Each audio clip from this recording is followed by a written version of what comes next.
ছবি হচ্ছে শ্রীমান ভার্সেস শ্রীমতী। ছবিটা 1 তারিখ 1 মে মাতৃ মেলার ডেটটা সবাই দেখতে যাবে তো? শ্রীমান ভার্সেস শ্রীমতী এক দম্পতির গল্প, যারা কখনো একটা সময় মনে করছে যে আমরা একসাথে থাকতে পারবো, তারা বিচ্ছেদ মামলা লঞ্চ করেছে। মুক্তি পেল প্রতীক্ষিত বসুর আপকামিং মুভি শ্রীমান ভার্সেস শ্রীমতীর দ্বিতীয় গান, যেটি গেয়েছেন রূপঙ্কর বাগচি এবং ইমন চক্রবর্তী। আমি ফিরেছি ঘরে। গানটির মিউজিক করেছেন ইন্দ্রদীপ দাশগুপ্ত। আশুতোষ কলেজে এই গান লঞ্চে উপস্থিত ছিলেন ইন্দ্রদীপ দাশগুপ্ত, প্রতীক্ষিত বাসু, অঞ্জনা বসু, সত্যম আচারিয়া, রোশনি, ইমন চক্রবর্তী ও রূপঙ্কর বাগচি।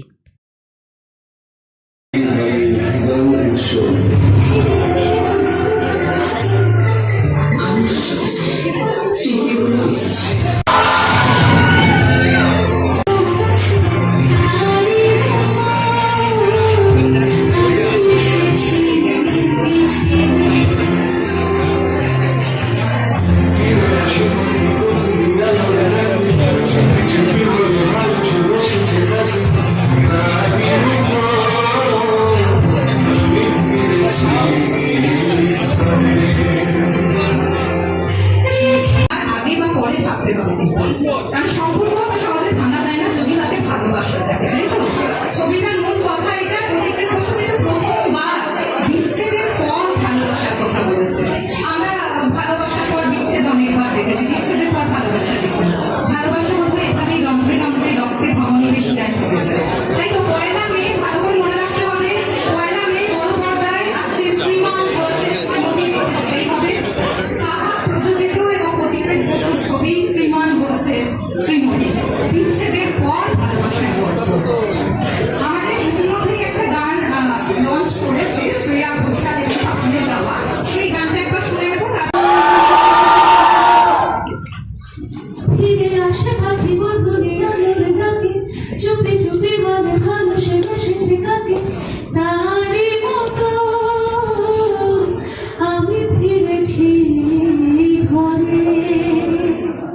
দেখেছি আমি তোমারই চোখে মায়ার দাবি, তাই তো তোমাকে দিয়ে ফেলেছি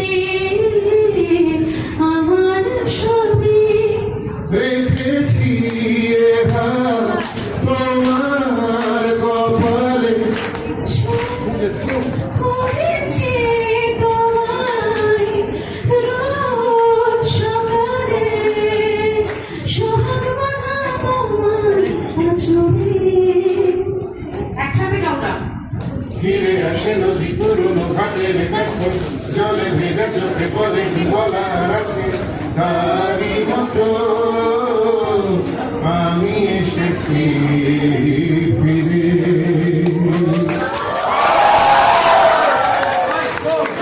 আমি প্রতীক্ষিত বসুকে অনুরোধ করবো এই ছবির সম্পর্কে 2-1 কথা বলার জন্য, কারণ ইতিমধ্যে মঞ্চে রয়েছেন তিনি।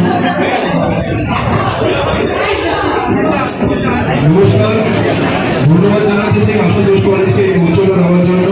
এবং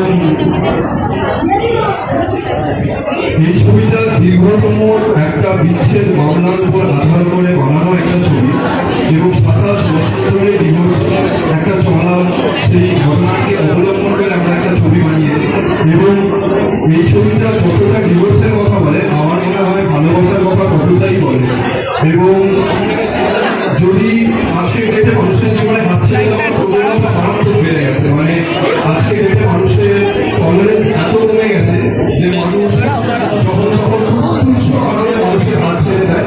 তো 1 মে আপনারা এই কারণেই এই অনুষ্ঠানটা আশুতোষ কলেজে করা, কারণ এটা ইয়াং জেনারেশনের গল্প।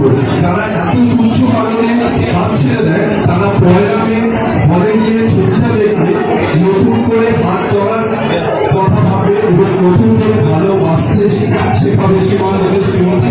তো এটা আমার বিনীত অনুরোধ আপনাদের সবার কাছে, আপনারা আপনাদের বন্ধু বান্ধব, গার্লফ্রেন্ড বয়ফ্রেন্ড সবাইকে নিয়ে 1 মে ঘরে গিয়ে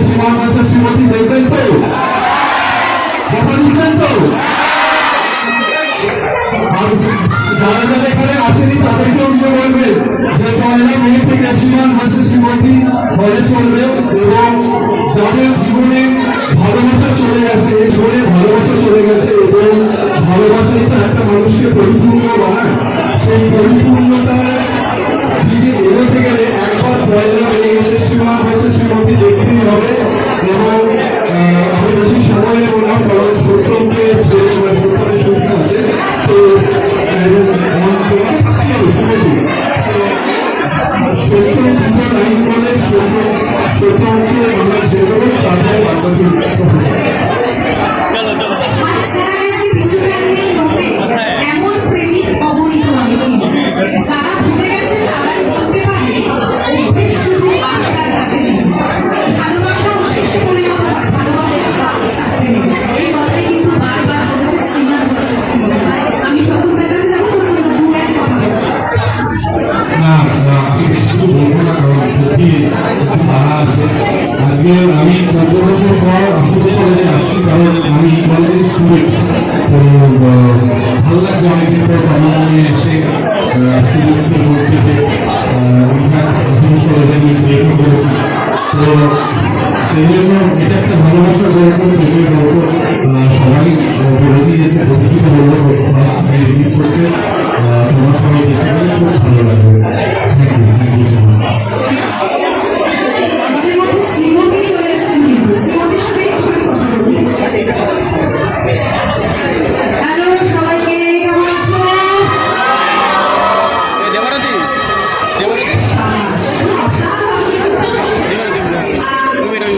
thank you so much Ashutosh কলেজকে যে আমাদের আমি কিছু কম ছবি করিনি, বহু ছবি করেছি, কিন্তু জীবনের প্রথম আমরা কোনো কলেজে সেলিব্রেশন করছি। এটা আমাদের একটা নতুন এবং ভীষণ ভালো লাগার একটা দিন। প্রত্যেককে থ্যাংক ইউ যে অ্যারেঞ্জমেন্ট করেছে, আর বাদবাকি ছবিটা নিয়ে যা যা বলার প্রতিদিন সবাই দিয়েছে। হ্যাঁ, এটা ব্যক্তিদের গল্প বলা হচ্ছে বলে, কিন্তু আদতে এটা ভালোবাসার গল্প, সম্পর্কের গল্প, একে অপরের প্রতি আস্থা বা বিশ্বাস রাখার ভরসা রাখার গল্প। ও যেটা বললো যে এই জেনারেশনের গল্প, সেটা খানিকটা ঠিকই তাই। আমাদের আমি জেনারেশন করবো না, আমাদের জেনারেশনেরও আমাদেরও এখন ধৈর্য খুব কমে গেছে। তো এই সিনেমাটা সেটাই বলবে যে খুব সামান্য সামান্য কিছু কারণে একটা সম্পর্ক দিলে পরে তাতে আপনার নিজেই ক্ষতি হয়, লাভ কিছু হয় না। তো বরং একটা সম্পর্ককে আপনি ধরে রেখে সারা জীবন চলতে পারাটা একটা আর বলবো, সেটা একটা জীবনের প্রাপ্তি বলবো। কাজে আমাদের জীবন হচ্ছে শ্রীমতী সেই গল্পই বলে। আমি চাইবো, মানে ইনফ্যাক্ট আমরা বিয়ে চাইবে যে এর ফলে সিনেমাটা অনেকে গিয়ে বলবে, আমাকে বলবে, বন্ধুদের বলবে, পাড়ার নামে কাউকে বলবে, বলবে তো।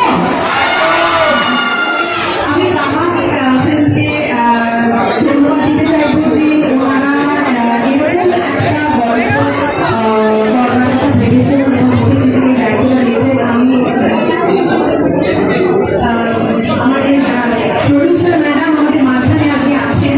আমি চাইবো ম্যাডাম আমাদের সাথে এখানে একটু স্টেজে আসুন, কারণ ওনাদের প্রথম ছবি এটা। আর এরকম প্রডিউসাররা আরো আমাদের ইন্ডাস্ট্রিতে আসবে, সেটা আমি প্রত্যেকটা জায়গায় গিয়ে বলছি। কারণ এই ধরনের প্রডিউসার আসলে এরকম একটা বিগ বাজেট ছবি এবং এরকম একটা গল্পকে নিয়ে এগিয়ে নিয়ে যাওয়ার যে সাহসটা ওনারা দেখিয়েছেন, সেটার জন্য ওনার জন্য একটা জোরে হাততালি। আচ্ছা ম্যাডাম, আপনারা তো একটু টুল রাখবে, কি করে উঠবে বলো, একদম চাপ মেরে মেরে। কিন্তু খ্যার আমি থ্যাংক ইউ সো মাচ। আলাদা করে ওনাকে বলতে চাই, ওনাকে আজকে পেয়ে, কারণ আমরা অনেকদিন ধরে এই ছবির প্রমোশন করছি, ম্যাডামকে কখনো সঙ্গে পাইনি, উনি এখানে থাকেন না, বলতো আজকে এটা আমাদের আর একটা প্রাপ্তি। এবং থ্যাংক ইউ সো মাচ ওনাকে আরো একবার একটু দু লাইন কিছু একটা শুনতে চাই এই ছবি নিয়ে বা এই কাজ করা নিয়ে। আর আমরা সবাই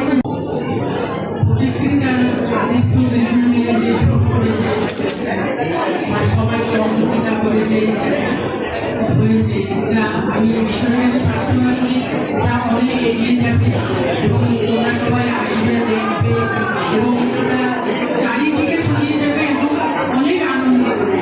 আর সবাই আমাদের খুব সহযোগিতা করেছে, তোমরা এসো।